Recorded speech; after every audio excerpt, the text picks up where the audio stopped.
datang ke kantor saya, tapi kita juga aneh. Ini kok jadi urusan saham? Kami keberatan atas pertanyaan jaksa yang mulia bahwa hal tersebut adalah asumsi yang dibangun jaksa untuk menggiring opini publik.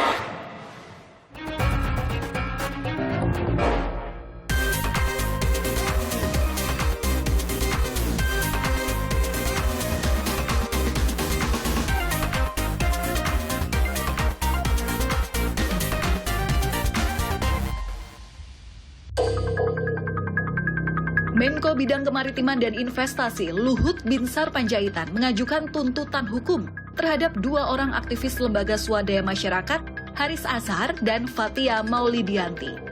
Luhut mengajukan tuntutan perdata pencemaran nama baik dengan nilai 100 miliar rupiah. Luhut pertama kali memberikan kesaksian pada persidangan 9 Juni 2023. Dalam kesaksian tersebut, Luhut menyampaikan pertanyaan cucunya, apa yang membuat Luhut harus tampil di persidangan. Ini yang mulia, kalau saya pribadi saya kan sudah tua, makanya saya berkali-kali pengen damai.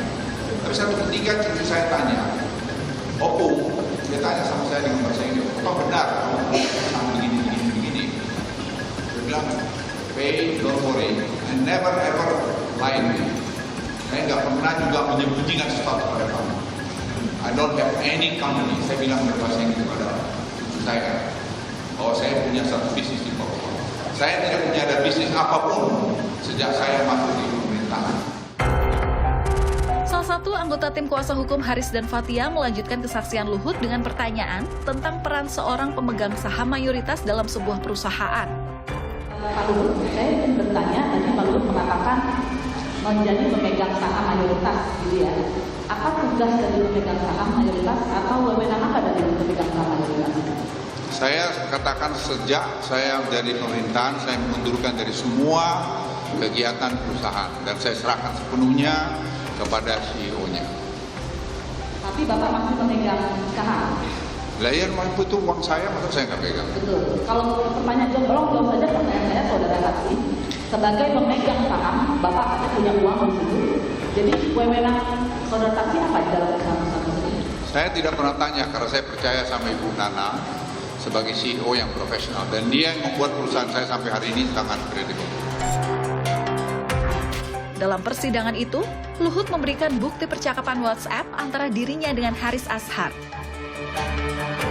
Yang mulia, saya itu sebenarnya sampai hari ini juga belum mengerti kenapa saudara Haris begitu. Karena kami bermusyawarah. Saya bisa tunjukkan pada yang mulia beberapa waktu kami bermusyawarah dia minta saya membantu misalnya mengurus saham dari suku apa di mana di Timika yang mereka bilang beres. Itu semua BPK aja sampai pada tahun 2021 dan kemudian juga dia masih datang ke kantor saya.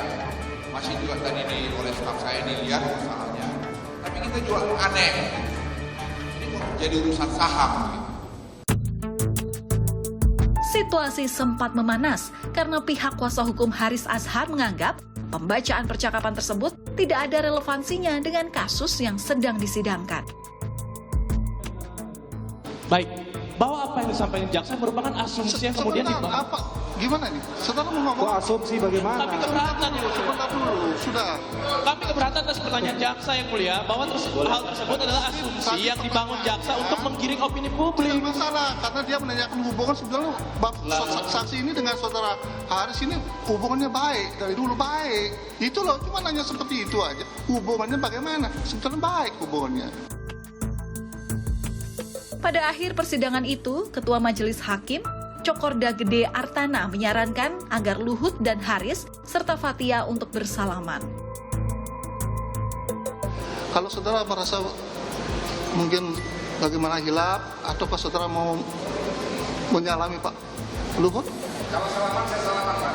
Tetapi ingat, hal apa yang disampaikan saudara ini tidak akan, saudara saksi ya, tidak akan mengurangi proses hukum ini. Masih seperti tidak akan mengurangi, ya. Nah, nanti ada pertimbangan begitulah, ya, untuk saudara. Bagaimana? Tidak mau menyalami? Nanti saya salaman Pak. di sini loh, di sini di ruang sidang ini, jangan. Jadi saudara tidak mau di sini, bersalaman. Nah, saudara Pak, saudara.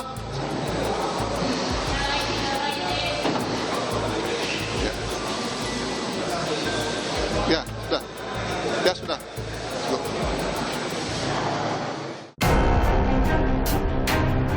Proses persidangan perkara perdata pencemaran nama baik ini dilanjutkan pada 12 Juni 2023. Persidangan menghadirkan 2 orang staf Menko Marves Luhut Binsar Panjaitan.